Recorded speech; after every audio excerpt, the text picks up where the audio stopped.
the syllabus with the lesson, the social reform. We were doing about the social reformers in our country. So far we have learned about various social reformers from Bengal. We have learned about Swami Dayananda Saraswati. We have learned about the establishment of Theosophical Society by Annie Besant. Today we are moving towards the Western and Southern India.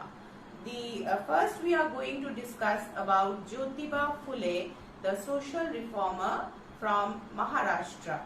He was a social reformer of who had opposed the British rule. He had supported the women's education, the Western education, upliftment of women. He was the founder of Satya Sodhak Samaj, and he supported, though he had supported during the revolt of 1857, he had supported the British, but still he did not allow to support, he did not support the foreign rule over India. So he opposed the superiority of the Brahmins, who were mostly the priests, the priestcraft. He did not support them, and also the caste system. He opposed the caste system. He thought that casteism was the most evil of the present in the society.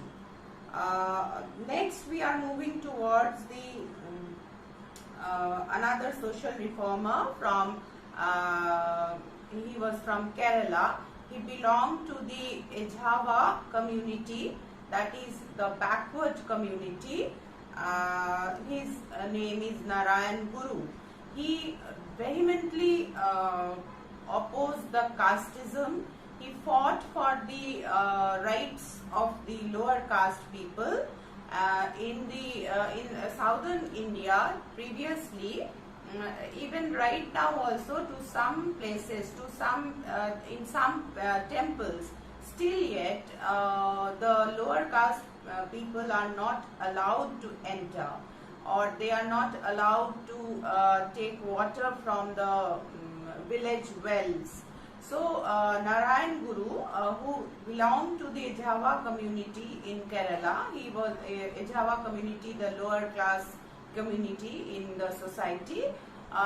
He had fought for the upliftment of the Ejava community, and he had organized the Vaikom Satyagraha. Vaikom is a temple in South India. It is a famous temple, and they were not allowed, the lower class people were not allowed to enter into the temple, and Narayan Guru began this movement in the year 1924 in order to demand the entry of the lower class people into the Vaikom temple. And this movement came to be known as the Vaikom Satyagraha. Next we are moving towards the another social reformer from South India, Andhra Pradesh to be precise, Vidsalingam Pantulu. He is considered as the father of the Telugu literature and journalism. Through his writings, he protested against various social evils in the society, and he had written many articles against the imbalance in the society, like the demeaning measures that were taken against the women, and he supported the upliftment of women, the women's education. He opposed polygamy. He supported the widow remarriage, and he opposed the Devdasi system. Devdasis were the ladies who were dedicated to the temples, the gods in the temples, so that they were not allowed to live a family life of their own. So Vitsalingam Pantulu, he basically fought for the upliftment of the women emancipation. That is why he is also known as the Vidyasagar of South India.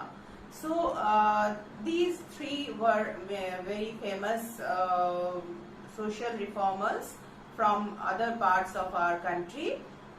Next we are moving towards the Muslim community. We will learn about Sir Syed Ahmad and the Aligarh movement. Now before we begin, let me give you the background of the Muslim community. Muslims were neglected by the British after the Great Revolt of 1857.